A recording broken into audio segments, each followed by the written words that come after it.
প্রথমত আমরা যেটা করব, যেটা জানতে পারছি জিআরই। জিআরইটা আসলে কি, এটার অর্থটা কি? হুম। Graduate record examination. হ্যাঁ। এটা হচ্ছে আমেরিকা বা নর্থ আমেরিকার দেশগুলা, বিশেষ করে কানাডা, আমেরিকা বা অনেক দেশে কিন্তু এই জিনিসগুলো খুঁজে। হুম। এটার উদ্দেশ্য হচ্ছে আপনি কোনো একটা বা মাস্টার্স প্রোগ্রাম বা আপনি যদি পিএইচডি প্রোগ্রামের জন্য চান, ওরা হুম। একটা কম্পিটিটিভ একটা এক্সাম কিন্তু ওরা দেখে, যেটা আচ্ছা। বেসড অন পার্সেন্টাইল হ্যাঁ। উপর বেসিস করে। হ্যাঁ। পার্সেন্টাইলটাকে আমি পরে বলবো। আর এর মধ্যে হচ্ছে রেঞ্জটা থাকে 360 থেকে 340 260 পর্যন্ত। থেকে 340। 260 থেকে 340। আচ্ছা। রাইটিংয়ে থাকে হচ্ছে 6। ঠিক হ্যাঁ। আছে, তিন ধরনের কিন্তু এটা আমরা। রাইটিং এ কি অনলি 6 হ্যাঁ, অনলি নাম্বার? 6। হ্যাঁ, 6। এটা এটা হচ্ছে আলাদা একটা হিসাব। আচ্ছা আচ্ছা। অ্যানালিটিক্যাল আমার যদি বলি, প্রথমত তিনটে সেকশন হয়: অ্যানালিটিক্যাল রাইটিং। হুম। অ্যানালিটিক্যাল রাইটিংয়ের অ্যানালিটিক্যাল রাইটিংটাকে অনেকটা কমপ্লিট রাইটিং এর মতো, ফ্রি হ্যান্ড রাইটিং যেরকম হয়। অ্যানালিটিক্যাল রাইটিংটা হচ্ছে ফ্রি হ্যান্ড রাইটিং এর মতো একটা দিবে, আর্গুমেন্ট, অ্যাগ্রি ও ডিসএগ্রি টাইপস এন্ড সাম। এটা হচ্ছে অনেকগুলা টাইপস কিন্তু আছে। সেক্ষেত্রে ফ্রি হ্যান্ড রাইটিং শিখতে হবে। ইয়েস। এটা হচ্ছে, এটার স্কোর থাকে 6। আচ্ছা। হাইস্ট। হাইয়েস্ট 6। হাইস্ট 6। ও, ইয়া, এটা মানে হচ্ছে এভারেজ শুরু স্কোর হইতে। কত আসতে পারে এখানে? অ্যাভারেজ হচ্ছে এখানে যে ফোর অনেক ভালো ফোর করে ফোর পাইলে মোটামুটি একটা ভালো ইউনিভার্সিটিতে চান্স পাওয়ার চান্স সুযোগ পাওয়ার আছে। সম্ভাবনা থাকে। এটা আচ্ছা রাইটিং এর ক্ষেত্রে, রাইটিং এর হিসাবটা আচ্ছা এটা হচ্ছে 360 থেকে 340 রেঞ্জের মধ্যে এটা হিসাব করে না আচ্ছা। এটা। আর আরেকটা থাকে হচ্ছে আমার কোয়ান্টিটেটিভ, ঠিক আছে, মানে ভার্বাল। হুম। এই ভার্বালটা কি? ভার্বাল হচ্ছে দুইটা সেকশন থাকে। হ্যাঁ। এটা মূলত হচ্ছে ভার্বালে, এটা রেঞ্জটা আমি বলে রাখি। রেঞ্জটা হচ্ছে শুরু হয় 130 থেকে 170।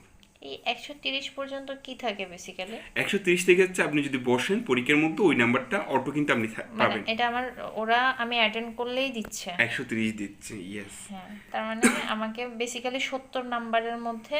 এটা হচ্ছে 40 নাম্বার। আমার মেনকে হচ্ছে 40 হ্যাঁ নাম্বারের হ্যাঁ, জন্য মানে আমাকে। 40-এর জন্য আমাকে যুদ্ধ করতে হবে। হ্যাঁ, এখন যেটা ওল্ড জিআরিতে ছিল 40টা কিন্তু কোশ্চেন থাকতো, কিন্তু নিউ জিআরিতে 27টা কিন্তু কোশ্চেন থাকে। 27-এর নাম্বার কি 40-এ উত্তীর্ণ করবে হ্যাঁ, না এটা হচ্ছে 27? কনভার্ট করে। এটা আচ্ছা হচ্ছে আচ্ছা। একটা একটা চার্টের মাধ্যমে, চার্ট আছে, ওই চার্টের মাধ্যমে কিন্তু হিসাব কিতাব কিন্তু করা হয় আচ্ছা ঠিক আছে। যে কত নাম্বার পাইলে কত নাম্বার বা কত স্কোর কিন্তু আমার হচ্ছে। হ্যাঁ। দুইটা সেকশনের মধ্যে প্রথম সেকশনটাতে হচ্ছে নিউটাতে, এটা হচ্ছে আমি নিউটা বলতেছি। নিউটাতে হচ্ছে প্রথম সেকশনটাতে, ফার্স্ট সেকশনে,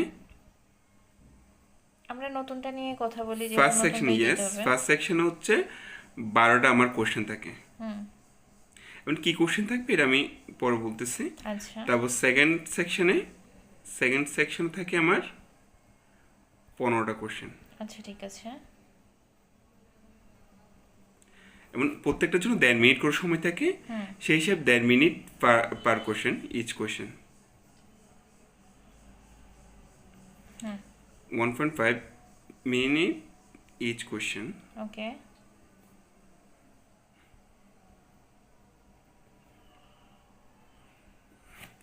ঠিক আছে, হুম। এটা হচ্ছে গেল আমার ভার্বাল।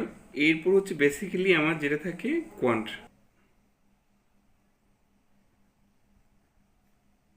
এরপর কোয়ান্টিটিভ সেকশন। কোয়ান্টিটিভ সেকশন হচ্ছে দুইটা সেকশন থাকে, দুইটা সেকশন। আর এটা হচ্ছে রেঞ্জ থাকে 130 থেকে 170 মতো। ঠিক আছে, এখানে সেম, মানে ফার্স্ট সেকশনে থাকে হচ্ছে, ফার্স্ট সেকশন হচ্ছে 12টা কোশ্চেন থাকে। আর এটার জন্য সময় থাকে হচ্ছে 1.5 মিনিটের একটু বেশি, 65 এরকম মতো করে, মানে সময় পাবে। সময় পাবে। হ্যাঁ, একটু বেশি থাকে সময়, মানে কম্পারেবলি 1.5 মিনিটের চেয়ে বেশি, মিনিট ইচ। আর সেকেন্ড সেকশনে সেম। সেকেন্ড সেকশনে থাকে 15টা কোশ্চেন। এর জন্য হচ্ছে 15টা কোশ্চেনের জন্য তাও 1.65 মিনিটের উপরে ইয়ে থাকে, ইচ কোশ্চেনের জন্য থাকে। এইটা হলো বেসিক। মানে আমার মূলত হচ্ছে, আমরা যে বলি জেআরিতে আমরা 310 পাচ্ছি, 314 পাচ্ছি, এটা বেসিক্যালি আমার ভার্বাল এবং কন্ট্রিবিউট বেসিস করে। আচ্ছা। কিন্তু আরেকটা জিনিস যেটা থেকে থাকে এটা হচ্ছে রাইটিং এর স্কোরটা। রাইটিংটা হচ্ছে এটা আলাদা। আলাদা, কিন্তু হচ্ছে ইউনিভার্সিটিগুলো এটা স্কোরগুলো কিন্তু যখন তারা মিনিমাম রিকোয়ারমেন্ট দেয় তখন হচ্ছে এই জিনিসগুলো খুঁজে।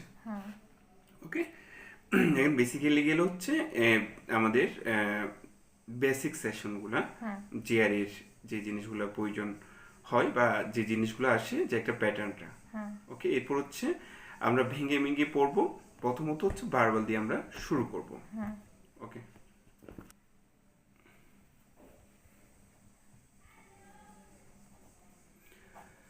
ভার্বালটা কি আসলে? ভার্বালটা হচ্ছে আমার কম্প্রিহেন্সিভ বা কোন একটা আমার রিডিংয়ের কম্প্রিহেন্সিভ নলেজটা আমাদেরকে জাজ করে।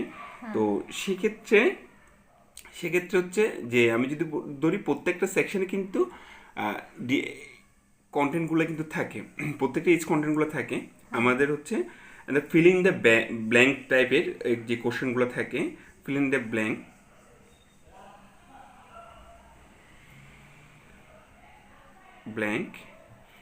আর হচ্ছে আমার রিডিং কম্প্রিহেনশন।